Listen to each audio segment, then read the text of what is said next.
Have you ever hugged a saint? Or rather, has a saint ever hugged you? I have been hugged by a saint. You may have noticed by now, if you've been tuning in, I'm kind of an experienced glutton.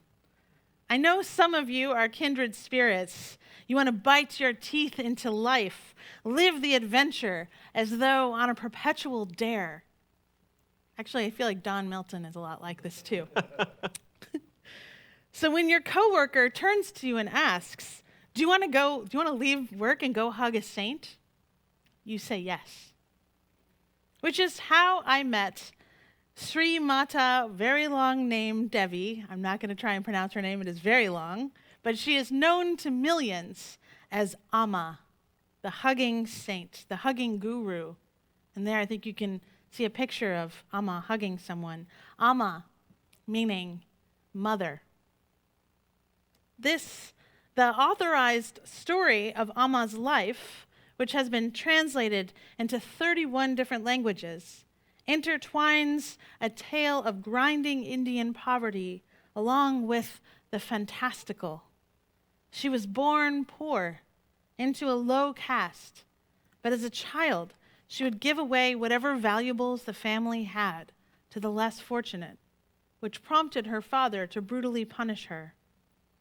Also, from an early age, she hugged strangers. Eventually, she left home, as the story goes, to live in the wild, where she survived by eating whatever she could find. This according to an interview with Jake Halpern in the New York Times. By the time she was a young woman, the authorized biography continues, she was performing miracles. The legends go kissing cobras, diverting rainstorms, and feeding more than 1,000 people from a single small pot.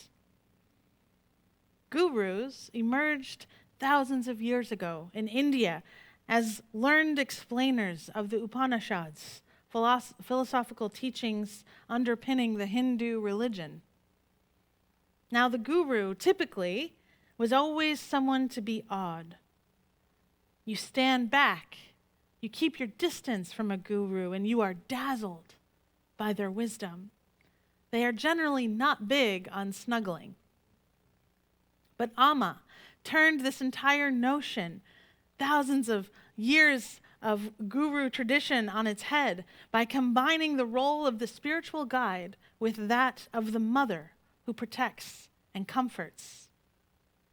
Amma's transformation from an eccentric girl into the mother guru began in the late 70s, and word of her hugging spread across the land. She began to receive a steady stream of visitors, many of them Americans, like Neil Rosner, a Chicago native who would take up residence at the ashram in India. Mr. Rosner, who moved to India after graduating high school, still lives at Amritapuri, told the reporter in the Times that he was one of the first to donate a significant amount, $10,000, from selling a rare coin collection to improve the ashram. And before long, it had a dormitory, a free medical clinic, and a vocational job training center. And now it is this huge, sprawling campus of the university. Amma's mission is simple: to embrace the world. To that end, she travels with an entourage and takes over convention centers all over the world, offering food, wares, and wisdom. I visited Amma during her week-long stint at the Javits Center, which is a sprawling convention center on Manhattan's west side. Navigating that tight crowd, trained in subway maneuvering, my friend and I entered the Great Hall and noticed how many families of all ages, children and elderly, were waiting online. A line that snaked around the Javits Center for hours. Along the way, you could shop for clothing, for prayer beads, incense holders. Folks served a huge vegan lunch to the masses, cafeteria style, for just a couple dollars, including some of the best chai I have ever tasted in my life. It was difficult to hear Amma's talk through the interpreter in such a huge, crowded space, but I do remember it was something about love, introspection, and selflessness. Then the hugging began. Now, after a decade living in Asheville, North Carolina, land of the drum circles, the scene was not foreign to me. The Javits Center, normally reserved for car and boat shows, was now lightly patchouli scented. It was a hippie fest of white people in loose clothing, some dancing, others meditating, a few crying. After many hours, I came to Amma's staging area and followed the urgent beckoning of her entourage, her assistants, until suddenly I was up. It reminded me of childhood trips to the mall to see Santa, the elves ushering me forward with an urgency until I arrived at the big guy and realized all at once he was a stranger. And suddenly, time stood still, background noise disappeared into a silent whoosh in my ears, and it was time to make the most of one singular moment. Amma looked into my face, and she brought me in close. Her robes, you can't see in the picture we showed earlier, but she's wearing these huge white robes. Her robes enveloped me as much as her arms and her body did. She smelled amazing. We breathed together, and it was one of the top 10 best hugs of my lifetime. I didn't know I was in need of such tenderness, such full-bodied, nurturing care. I felt tiny in her arms like a child again. Tears sprung up out of nowhere. And just like that, it was time to move on. My intellect kicked in, reminding me what I was experiencing was my own projection being reflected back at me. I was the same person as before, but I had been loved in a new way. She loved me intimately, yet with the exact same energy she shared that love for all humanity. This love did feel pure and simple in the way a mother's love can be pure and simple. Writer Jake Halperin asked Amma how she maintained this pace of hugging thousands of people in one day. She smiled in response. Then she pinched the journalist's cheek and began to tickle him, the way a mother might tease a troublesome toddler. And through an interpreter, she said, "I am connected to the eternal energy source, so I am not like a battery that gets used up." Amma has no children of her own, so it is not giving birth that necessarily makes someone a mother. You know this. You know people have mothered you into being who were not your mother of body. Perhaps they were women, perhaps they were not. Mothering is an act of nurturing tenderness, ferocious care for one another's life and safety. Mothering fights for your life, tends to your wounds, and makes you feel you belong to someone. And this is what the world needs right now. Not for mothers to care for their own children above all other children, but for you to remember how you have been mothered, to remember it well, and to mother to each other. Now, we must care for all our elders as though they were our own parents. Now we must care for our neighbors like they are our children. Now we must care for each other with the same sense of justice that someone once offered to us in our becoming. The act of mothering extends far beyond one's own children. As Universalists who understand all life as precious, we must care for each other's children as much as our own. That is the only way forward now. And it is mothers who inspire us to love other people's children as fiercely as our own. On August 9th, 2014, Michael Brown, a black 18-year-old boy, was fatally shot by a white Ferguson police officer Darren Wilson, touching off months of protest and violence. A few years later, Michael Brown's mother, Leslie McSpadden, ran for Ferguson City Council to work on police accountability for the city. Sabrina Fulton, Trayvon Martin's mother, ran for county commissioner of Miami-Dade County. She said, "Since 2002, I have advocated tirelessly to empower our communities and to make them safer. But the work is not done." And then, of course, there's our own Congresswoman in the northern Atlanta suburbs, Lucy McBath, whose 17-year-old son, Jordan Davis, was shot and killed following an argument at a gas station in Florida. The shooting and its aftermath received national attention and prompted discussion about controversial self-defense laws, commonly now known as stand your ground laws. In the depths of their personal despair, these mothers extended their love and their care for other people's sons and other people's daughters, rather than just fade into grief, which would have been well within their right to do so. But their empathy, their care broke the boundaries of the word family.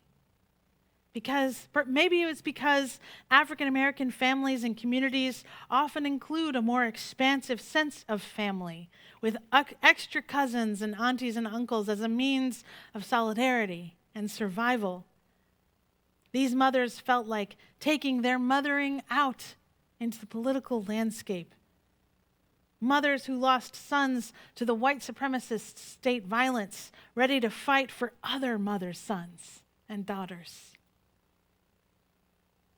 How are you mothering someone? Who in your life, not your own children, but who else are you caring for, fighting for, pep talking? Who are you giving your energy to until it hurts a little? I know for a fact many of you are taking care of each other in this way.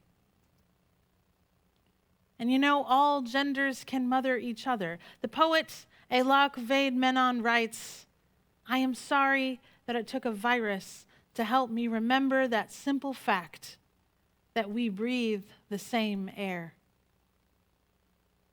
Friends, it is time to revolutionize mothering, to practice love on the front lines, to practice Ubuntu, to culture change, to change our culture into a culture that fights for each other and not for our own, not running our own race, not our own chance to eat all the fruit, but to fight for someone's life who is not blood family. It's sending a graduation gift to a high school or college senior who you know who's graduating but doesn't have a ceremony to attend. And it's running for Ahmaud Arbery, the 25-year-old young man who was murdered in cold blood by two white men while on a morning jog a couple months ago in Georgia.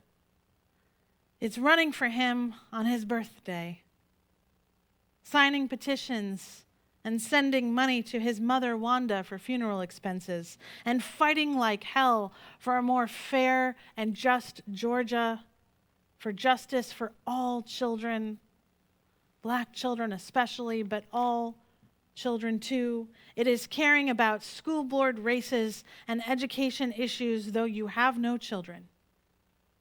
It is being someone's in case of emergency call. It is being a relentless voice of unbridled support. Someone taught you how to mother. Maybe it was your own mother. Maybe it was someone else in your life. Someone taught you to create from another's suffering your own usefulness. Someone took you in when you had screwed up, or maybe when you were just out in the cold. If you've never watched the Ryan Murphy show, Pose, about ballroom culture in 1980s New York, well, I recommend it. It shows a whole nother slice of life in America, one where Black and Latino LGBTQ youth, who are often abandoned by their own families of origin, rejected or cast out, would find and create new families called houses, with house mothers who would take them in, who would help pay for their education, help them keep them safe from violence on the streets or from HIV/AIDS, help them find housing. House mothers provide community, safety, guidance. My friend Michael Robertson is a public health educator. He's an activist, a scholar, and he's an advisor and producer on the TV show Pose. And above all, he is a house father to dozens of young men, women, and trans folks, and he cares for each of them deeply.